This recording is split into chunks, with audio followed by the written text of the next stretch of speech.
Benvenuti, bentrovati, il nostro consueto appuntamento dedicato al mondo dello sport, sempre grazie a www.venetoglobe.com, la nostra web tv che ogni giorno prepara per voi e confeziona per voi interviste, reportage ed inchieste per quanto riguarda il mondo dello sport. Per chi ama invece ancora il digitale terrestre, ricordatevi canale 95 per le regioni Friuli e Friuli Venezia Giulia, canale 95 vi dicevo, appartenente al marchio Caffè TV 24, l'emittente del Nord Italia, ogni sera alle 19:40, poi in seconda serata e il mattino intorno alle 7:15 per quanto riguarda il nostro appuntamento. Per l'angolo sportivo, cominciamolo con le coppe e cominciamolo con il basket, perché ci sono 3 italiane impegnate in Eurocup, la Virtus Bologna va a Patrasso in Grecia, mentre Venezia, la Umana Reyer Venezia affronta al Tagliercio Limoges. In Champions invece toccherà a Brindisi affrontare in casa la squadra tedesca del Bonn.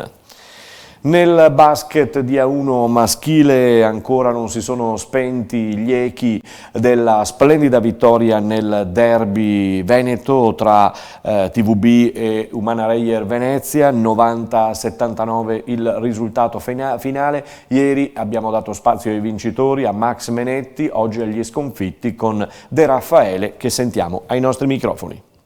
Innanzitutto credo che non ci siano dubbi che il Treviso abbia vinto con merito questa partita. Analizzando tutti i 40 minuti, credo che noi abbiamo avuto 2 facce diverse, i primi 2 quarti dove siamo riusciti a difendere con intensità tenendo Treviso a 35 punti e secondo me leggendo male alcuni momenti in cui avevamo l'inerzia della partita in mano, con un pochino di scarto ma affrettando delle situazioni, ma comunque 2 quarti dove abbiamo certamente cercato gli obiettivi. Terzo e quarto quarto invece siamo stati travolti, credo, dall'energia che ha messo Treviso in ogni situazione, sbagliando è vero tanti tiri aperti, ma non avendo la lucidità di andare a colpire dove c'erano dei vantaggi chiari e questo poi ha scavato il solco. Sì, a Treviso ha segnato dei canestri importanti, siamo rientrati, ma l'inerzia è sempre stata poi in mano a Treviso. Noi siamo rientrati alternando un po' di quintetti, le difese, ma obiettivamente tranne lo sprazzo finale, devo dire che la partita nel terzo e nel quarto quarto l'ha fatta Treviso, quindi sotto questo aspetto direi da parte nostra una prestazione sotto quella che può essere la sufficienza, e quindi questo non toglie meriti a Treviso, ma credo che ci costringa comunque a riflettere, perché prendere poi 90 punti fuori casa è difficile, al di là del fatto del derby e tutti i vari discorsi che sappiamo benissimo quanto fosse importante per noi e per i tifosi, ma credo che siamo una squadra che non si può permettere di prendere 90 punti. Quando prendi 90 punti solitamente le partite si perdono, oltretutto tirando male come abbiamo fatto stasera, tanti tiri devo dire aperti che sono le nostre corde, tanti tiri senza un'idea, soprattutto da chi deve gestire la palla, che stasera secondo me ci ha capito veramente poco. Obiettivo come sempre De Raffaele, avrà modo di rifarsi questa sera al Tagliercio, appunto affrontando nell'Eurocup Limoges. Per le coppe invece dedicate al calcio, questa sera tocca all'Atalanta che è a Manchester, mentre la Juventus in casa contro il Lokomotiv di Mosca. Domani saranno in campo Salisburgo che affronterà il Napoli e l'Inter che affronterà il Borussia Dortmund. Andiamo in Serie A perché Brescia-Fiorentina con il pareggio 0-0 ha chiuso la giornata numero 8 e ora si ricomincia venerdì 25 con Verona-Sassuolo. Genoa intanto cambia tecnico, sembra, e usiamo il condizionale ancora perché non c'è stata, se non arriva proprio nella serata, addirittura d'arrivo la conferma di Thiago Motta, che comunque sembra già fatta. In Serie B le Venete friulane, bene, molto bene.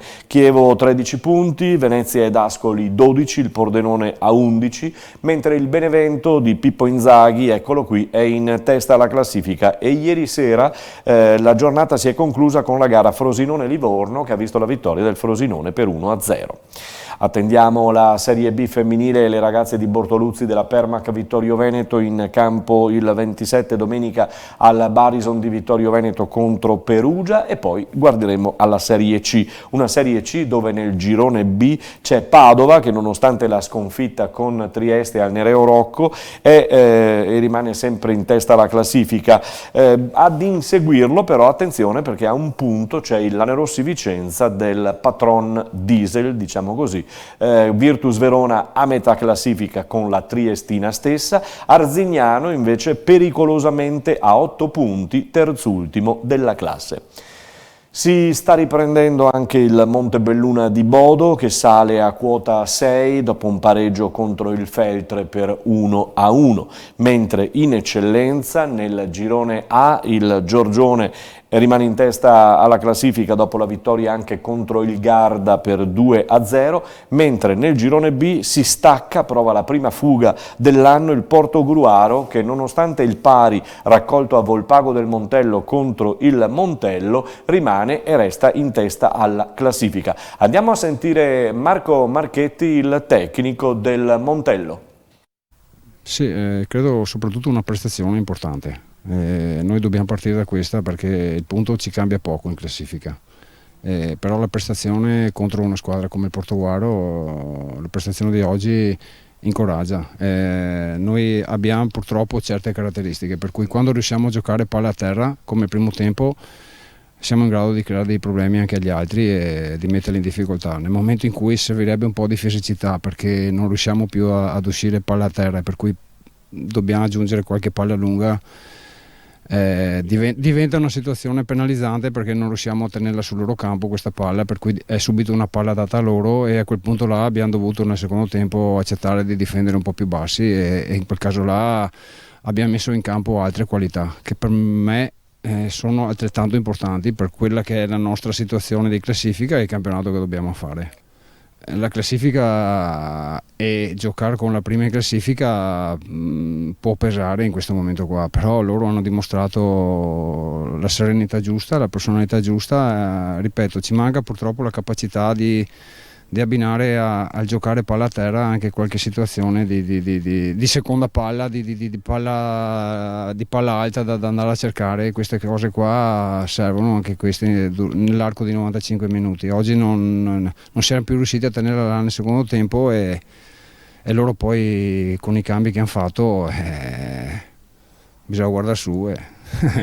Senti, hai usato un aggettivo serenità, voi di serenità dall'inizio del campionato ne avete avuta pochina, adesso comincia, esatto. Ce la siamo costruita all'interno del gruppo nostro, per cui quello che è successo lo si sa, le difficoltà che ci sono state credo che chi ha fatto calcio le possa capire, il motivare le persone a crederci su qualcosa che improvvisamente cambia è altrettanto difficile, però noi credo che abbiamo dimostrato proprio con la prestazione di avere anche questa compattezza.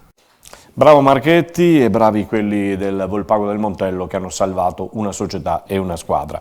In Serie A2, siamo al basket adesso, in Serie A2 femminile il Ponzano avrà un turno di riposo nel suo campionato e ritornerà in campo al Palacicogna sabato sera 26 ottobre contro le Lupe di San Martino di Lupari, derby infuocato. Intanto eccola qui in bocca al lupo Beba perché si è fatta chiarezza sulla questione Bagnara, c'è chi pensava che fosse successo chissà cosa, invece la giocatrice ha salutato il club trevigiano dispiacendosi ma rimanendo ugualmente felice perché è incinta, quindi in bocca al lupo come dice il sito del Ponzano e tanta felicità.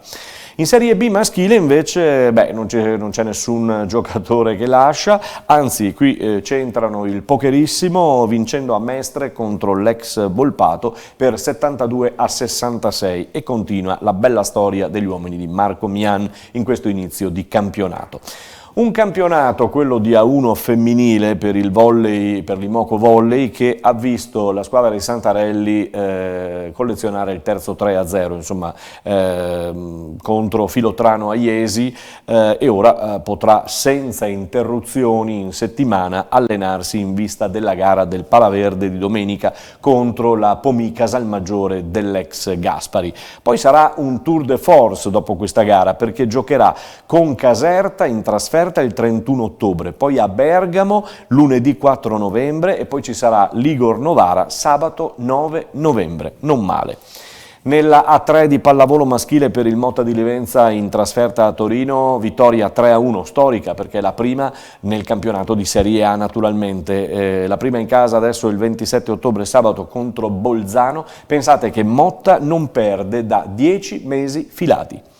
La Pro 14 o il Pro 14 di rugby riposa questa settimana il Benetton, ha riposato, meglio dire, la scorsa settimana, non si può dire che abbiano riposato invece i giocatori, anche quelli rientrati dal mondiale, con gli allenamenti che i tecnici hanno preparato per loro sui campi della Ghirada. E il tutto per preparare la partita di sabato contro i Kings, da non perdere contro la franchigia sudafricana.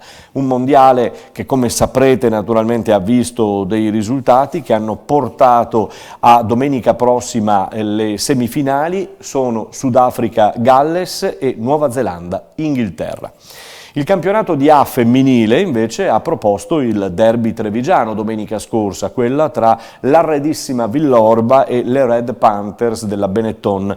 Sono state battute le Red dalle campionesse d'Italia in carica, ma lo ripetiamo per l'ennesima volta, le Red sono quest'anno una formazione estremamente giovane. Concludiamo quest'oggi con l'atletica. Ci sono due manifestazioni che abbiamo seguito e di cui vogliamo relazionarvi. E allora cominciamo dalla Eli Family di Dolo. Anche a Dolo grande successo. Beh, direi di sì, 5.500 partecipanti è un grande successo sicuramente. Ormai andiamo sempre con i numeri crescenti oltre quello che ci aspettavamo. Direi che i risultati sono ottimi. Adesso non ci resta che aspettare l'ultima tappa, quella di San Giuliano, e dopo faremo il bilancio definitivo. Comunque siamo già molto soddisfatti ad oggi. Dolo sorride, Dolo accogliente, Dolo in festa. È una manifestazione di giovani, di famiglie, è un festeggiare tutto un percorso nuovo grazie alla giornata comunque accogliente, ed è stata una nuova riscoperta del nostro territorio. Grazie, gentilissimo. Il tuo mondo.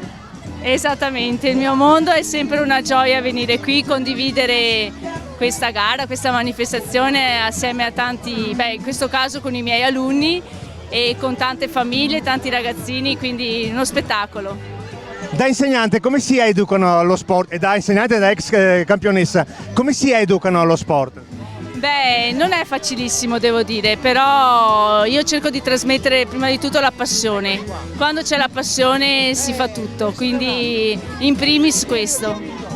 Il mondo dello sport ha imparato a gestirsi e a inventare queste cose che sono bellissime, sono emozionanti. La Family Run ormai è una grande realtà, non è più un evento collaterale della Venice Marathon, ma è un evento a sé stante che è portatore di grandi messaggi promozionali e di solidarietà, raccolta fondi per finalità molto belle, molto nobili, e per le scuole stesse. Ovviamente con uno sguardo all'evento principale, che è trainante, che è quello che poi dà un senso a tutto questo. E nel senso è la Venice Marathon che oggi è stata presentata. C'eravamo.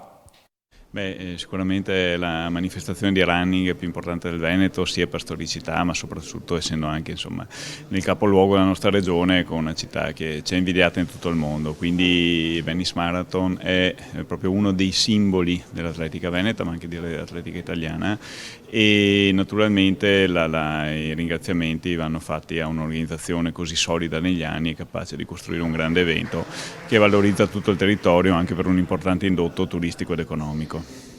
Approfittiamo della sua presenza per parlare del mondo dell'atletica veneta.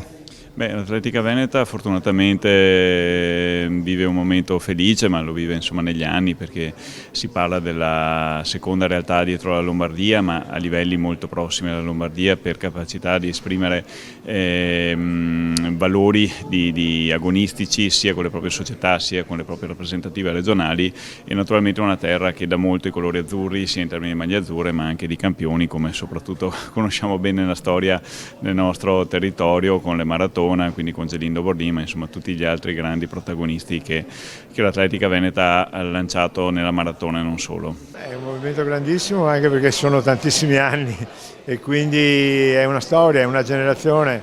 Piace vedere che quelli che hanno corso le prime maratone magari hanno continuato e pur con l'avanzare degli anni continuano a partecipare, magari con i loro figli o comunque in qualche caso per le famiglie anche con i nipoti. No, io credo che il movimento della corsa in Italia è cresciuto moltissimo. Quando abbiamo cominciato chi correva veniva un po' guardato quasi con un po' di ilarità e non era così diffuso, specialmente a livello femminile. Quindi credo che abbiamo dato anche noi, come altri, un contributo importante a una promozione della corsa come gesto sportivo naturale e bellissimo, e anche che è sempre abbinato a una grande sensibilità e attenzione per l'ambiente, per la sostenibilità dell'attività. Quindi il maratoneta è un ottimo cittadino che guarda con molta cura anche l'ambiente.